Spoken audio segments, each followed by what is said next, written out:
Baik, dalam video ini saya akan menjelaskan mengenai beberapa contoh metode dan teknik berpikir kreatif. Saya katakan beberapa contoh karena begitu banyaknya, kurang lebih sekitar 200-an teknik berpikir kreatif, tapi saya akan mengambil 5 contoh yang paling populer, yang sering kita gunakan di dalam bagaimana menstimulasi cara berpikir kreatif. Yang pertama, itu yang terkenal, itu adalah brainstorming. Brainstorming itu bagaimana kita mencari atau mendapatkan ide-ide sedemikian banyak, makanya disebut brainstorming. Jadi badai dari otak kita keluarkan sebanyak mungkin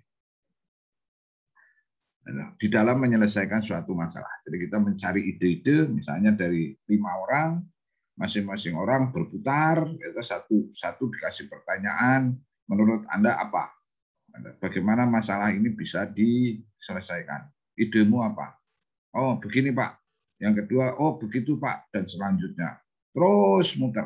Seandainya satu orang itu bisa mengeluarkan 5 ide, maka kalau 5 orang sudah ada 25 ide. Kalau itu ditambah lagi, diperas lagi sedemikian rupa, tambah lagi dengan 5 ide, jadi 10 ide, maka muncullah 50 ide. Nah, di dalam menyelenggarakan atau melaksanakan brainstorming ini ada aturan. Ya. Aturan yang pertama itu adalah defer judgment. Jadi, tidak boleh kita menilai, bahkan ide yang paling konyol sekalipun kita terima, kita tuliskan. Nah, lalu dorong masing-masing peserta atau masing-masing orang yang ikut brainstorming ini, dorong agar mengeluarkan ide-idenya sedemikian luasnya, sedemikian bebasnya. Nah, makanya dikatakan wild ideas, ide yang gila sekalipun. Nah, sampai kita mentok nggak bisa mikir lagi. Nah, aturan yang ketiga adalah harus didasarkan kepada idenya orang lain. Artinya jangan meniru idenya orang lain, tetapi idenya itu yang original, yang berbeda dengan orang lain. Namun masih didasarkan dari, oh kalau misalnya orang lain seperti ini, aku seperti ini, aku sebelahnya, atau aku dari sisi yang lain. Nah, sehingga itu akan muncul bangunan antara satu ide yang satu dengan ide yang lain, itu bangunan yang terstruktur. Walaupun kita nih wild ataupun merdeka, tetapi bisa juga didasarkan kepada percikan dari ide-ide di samping kita ataupun rekan yang lain. Dengan demikian kita bisa membangun ide yang banyak. Lalu yang berikutnya itu adalah aturannya adalah tetap fokus kepada topiknya. Jadi walaupun merdeka tapi ya tetap fokusnya kepada topiknya. Karena kalau ganti topik ya tentunya akan ganti lagi. Nah, yang berikutnya itu adalah masing-masing orang jangan berebutan, jadi gantian. Ya, one conversation at a time. Jadi ngomonglah pada saatnya. Dan yang penting berikutnya itu adalah aturannya be visual. Jadi ditulis, di list, dibuat daftar. Usahakan jangan sama. Ya. Lalu go for quantity, artinya sebanyak mungkin sampai mentok, sampai kita nggak bisa mikir lagi.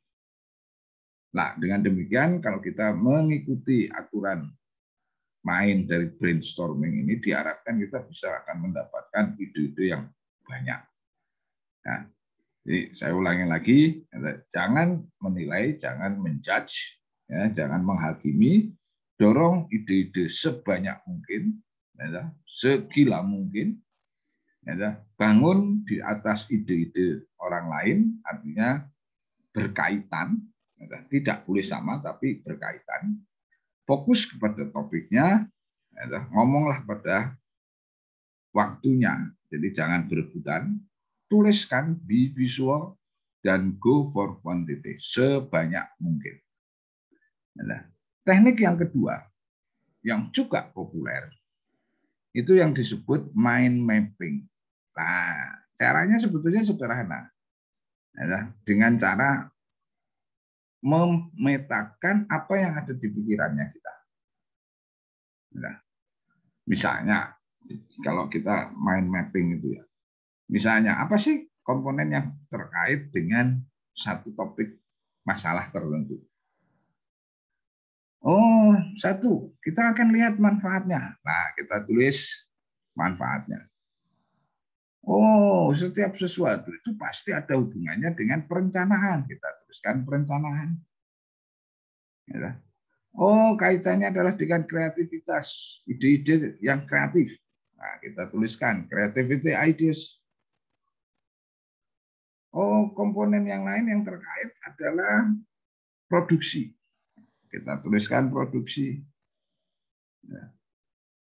Oh, berikutnya semua ini nggak akan jalan kalau tidak ada kolaborasi. Maka kolaborasi adalah komponen yang penting. Nah, kita tuliskan. Ya. Kita ambil contoh misalnya itu 5 komponen. Nah, sesudah itu, misalnya di dalam perencanaan, ya, nah, apa saja komponen dalam perencanaan yang penting? Ya, nah, kita pecah lagi nih dalam perencanaan ini, project. Ya, projectnya apa? Sasarannya apa? Goals-nya, strateginya apa? Ya, misalnya cukup 3 itu aja lah yang penting. Oke, berikutnya adalah kreativitas. Kreativitas, apa yang penting di dalam kreativitas? Oh, yang penting ide-ide. Dalam kreativitas itu yang penting berikutnya adalah inovasi atau pikiran-pikiran. Nah, kita tuliskan 3 ini. Dalam produktivitas, lebih efisien. Kan kita harus intuitif di dalam bagaimana mencari supaya kita ini produktif. Atau misalnya ada lagi yang bilang, oh yang penting adalah teknologi, ya kita tuliskan. Nah, berapa jumlah sini adalah sesuai dengan kesepakatan aja. Kiatnya itu adalah jangan terlalu banyak, tapi juga jangan terlalu sedikit. Yang kita anggap layak, yang kita anggap memungkinkan. Demikian juga collaboration. Ada 3 komponen yang pokok, misalnya teamwork, kerjasama, saling sharing, saling berbagi, dan kita punya rekan. Nah, benefit misalnya, kita lihat misalnya overview, kemudian mudah untuk diingat, simple, cepat, menyenangkan. Nah, itu manfaatnya.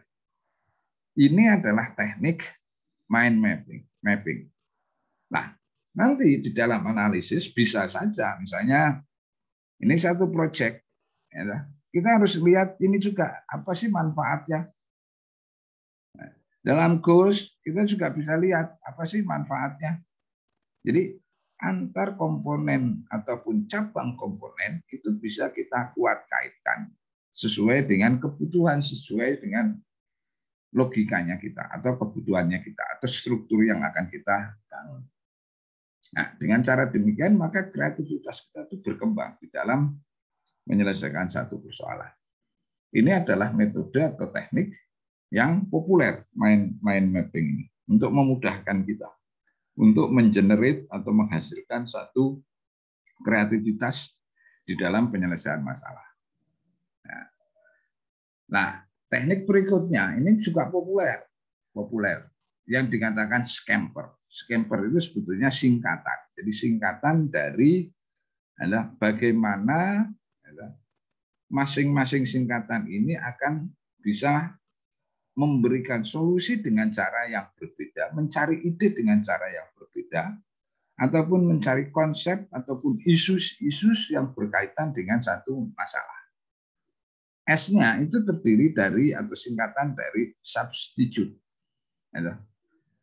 Kalau kita lihat satu barang atau satu masalah, apa yang bisa kita gantikan?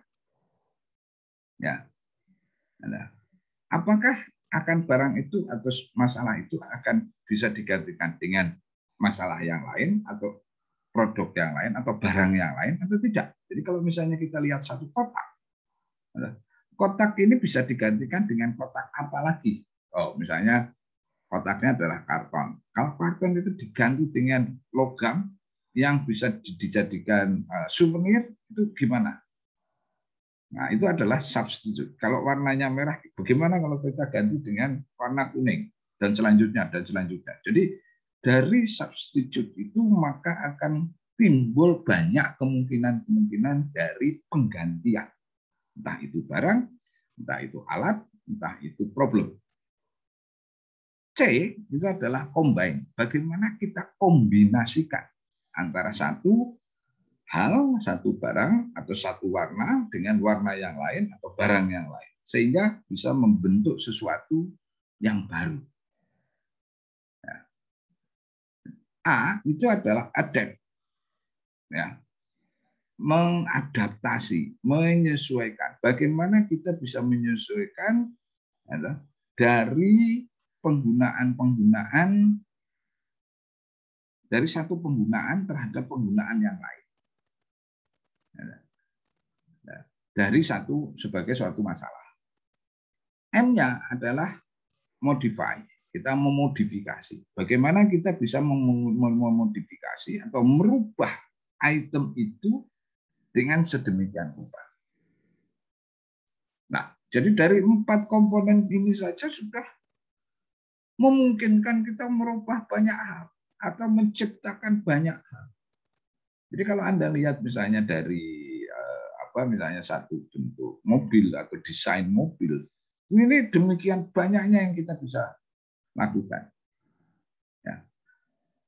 P-nya itu adalah put to other uses. Jadi gunakan untuk penggunaan yang lain. Misalnya bentuk lampu tertentu itu kita bisa gunakan untuk lampu depan. Bisa juga kita gunakan untuk lampu dalam. Dengan model yang sama, dengan boleh jadi kemampuannya kita rubah-rubah lagi, kita substitute, kita kombinasikan lagi dengan komponen yang lain. Yang E itu adalah mengeliminate apa yang bisa kita buang. Ya.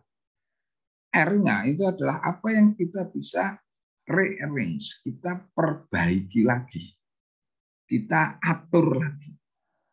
Nah, jadi dengan scamper ini atau kombinasi ini, maka kemungkinan untuk berkreativitas itu semakin tinggi. Nah, dalam prakteknya, apakah kita akan menggunakan substitute saja atau substitute dan kombinasi, penggantian sama kombinasi, atau dengan modifikasi? Nah, itu monggo. Nanti monggo dipersilakan. Bisa hanya 2 komponen, bisa semuanya, bisa 5. Jadi ini tidak ada satu batasan untuk bagaimana menciptakan sesuatu di dalam menyelesaikan satu masalah. Scamper ini populer, ya, populer terutama untuk modifikasi, untuk memperbaiki, meningkatkan untuk supaya misalnya supaya lebih cepat, lebih murah, lebih mantap, lebih komplit dan sebagainya. Nah, ini satu teknik atau satu metode yang kita bisa gunakan untuk menstimulat kreativitas. Yang berikutnya, teknik lateral thinking. Teknik lateral thinking itu adalah bagaimana mengeksplorasi ide-ide baru dan berpikir di luar kotak, out of the box, menghindari klise. Nah, kalau kita perhatikan, think outside the box atau berpikir di luar kotak. Nah, itu komponennya apa saja? Apa saja yang terkait dengan itu? Ya, kita misalnya dari mulai atas kiri, ya. Yang untuk supaya outside the box, maka kita harus menciptakan atau menghasilkan ide-ide. Nah, misalnya dengan brainstorming yang di atas itu. Atau juga terinspirasi. Ya, atau juga ada komponen kita lihat dari sudut pandang yang lain. Nah, Apalagi kalau kita misalnya dari think outside the box ini kita kaitkan dengan scamper. Wah, luar biasa ini kemungkinan untuk menciptakan ide-ide baru. Dan harus smart, cerdik. Ya, cerdik. Selain cerdik, smart itu juga merupakan singkatan dari spesifik, measurable, realistic, attainable bisa tinggi, mau bisa kita capai, realistik dan timely. Ya. Jadi selain cerdik juga ini merupakan komponen dari pengukuran. Alatnya kita bisa menggunakan brainstorming tadi itu. Atau kita mencari atau mendapatkan imajinasi. Nah, misalnya kalau kita capek, ya kita relax, dari relax, ya, kemudian sambil memikirkan apa solusinya, timbul imajinasi. Oh, seandainya begini, maka begini. Aha, nah itu adalah imajinasi. Ya. Nah, kita juga terkait ataupun ada di dalam konteks yang logis, ya masuk akal, ya, dan selalu untuk menyelesaikan suatu masalah, problem solving. Komponen lainnya kita juga perlu menggunakan atau mempunyai satu mindset, ya, sebagaimana yang telah disampaikan sebelumnya, bahwa mindset kita itu adalah mindset yang berkembang, yang growth mindset, yang kita tidak dibatasi oleh aturan-aturan ataupun norma-norma. Nah, usahakan di dalam think outside the box itu ada menyelesaikan satu atau mencari ide-ide yang unusual, yang tidak biasanya, dan unkonvensional, tidak seperti yang sudah biasa kita lakukan. Ya. Ya, tentunya kita harus banyak berpikir. Di komponen berikutnya adalah cara berpikir. Nah, kita sudah sampaikan kemarin, berpikir itu banyak. Nah, ada lateral thinking, ada aesthetic thinking, ada design thinking, ada divergent thinking. Dan kita harus mengstimulir kreativitas. Dan harus berbeda, different dari orang pada umumnya. Ini adalah komponen-komponen yang mempengaruhi cara berpikir kita agar outside the box, di luar kotak, di luar kebiasaan. Lalu teknik berikutnya, di dalam lateral thinking itu, karena lateral thinking itu adalah berpikir meluas, mencari solusi dari luasnya kemungkinan-kemungkinan. Maka disarankan untuk melakukan apa yang boleh dilakukan di dalam lateral thinking itu dan apa yang tidak boleh dilakukan. Jadi don'ts dan do. Kita don'ts dulu, yang biru ini. Don't choose, jangan memilih. Karena kalau kita memilih, maka kita sudah masuk di dalam perangkat norma atau pilihan atau kriteria. Don't look for what is right. Jadi jangan lihat benar salah. Ya. Karena kalau kita lihat benar salah, kita sudah membagi dua kemungkinannya. Ya. Don't follow a sequence. Jangan mengikuti sekuensi. Makanya disebut lateral, kadang-kadang loncat ke berikutnya, kadang-kadang misalnya kalau soal masa lalu, masa sekarang, dan masa depan, kadang-kadang kita loncat ke masa lalu, kadang-kadang kita loncat ke masa depan, kadang-kadang kita ke masa sekarang. Tapi jangan mengikuti sekuensi waktu. Berikutnya itu adalah don't concentrate on relevance. Jadi jangan mengkonsentrasikan kepada apakah ini cocok atau relevan atau tidak relevan. Ya. Dan jangan menerima kepastian. Satu-satunya kepastian itu adalah ketidakpastian. Nah, itu dunia. Ya. Jangan memilih, jangan melihat benar salah, Jangan melihat sekuensi, jangan melihat relevansinya, ya. Jangan melihat kepastian. Nah, sebaliknya apa yang harus dilakukan? Jangan memilih, makanya berubah, change. Ya. Carilah apa yang berbeda. Jadi bukan benar salah, tapi apa yang berbeda. Jangan terjebak dengan sekuensi, makanya loncat. Mau loncat ke kiri, loncat ke kanan, loncat ke depan, loncat ke belakang, loncat ke atau tenggara, gitu, dan sebagainya. Jangan melihat relevansi, tapi welcome change intrusion. Perubahan-perubahan. Kemungkinan-kemungkinan. Jangan melihat kepastian, tetapi cari atau explore yang orang sering nggak biasa lakukan. Arah-arah yang kadang-kadang, biasanya misalnya ke kiri, nah kita ke kanan atau ke tengah atau ke atas malah. Nah, dengan demikian kita bisa mengeksplor banyak. Ya, itu don't dan do-nya di dalam lateral pikir, lateral thinking atau berpikir lateral. Contoh yang berikutnya itu adalah metode Delphi. Ya. Jadi metode Delphi ini idenya itu dari Olaf Helmer dan Norman Delphi. Dan ini sebetulnya sudah lama, ini diperkenalkan sekitar tahun 50-an. Dan mereka ini adalah anggota ataupun karyawan dari Rand Corporation yang dulunya membuat komputer awal-awal.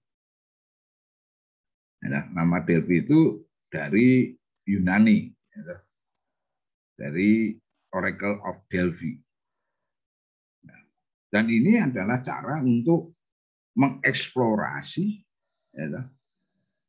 dan tapi juga rinci. Jadi mengeksplorasi ide-ide dan itu dirincikan sedemikian rupa sampai satu panel atau satu sekumpulan orang ini setuju terhadap ide bersama itu. Jadi konsensus.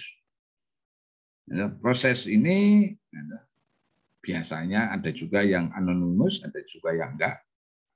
Bisa juga terdiri dari orang biasa ataupun para ahli yang akan membagi umpan-umpan balik ataupun pendapat-pendapat tanpa ada batasan. Ya. Ekspertisnya juga bisa berbeda-beda. Dulu contoh yang paling menarik itu pada waktu pas Honda Civic dulu dibuat.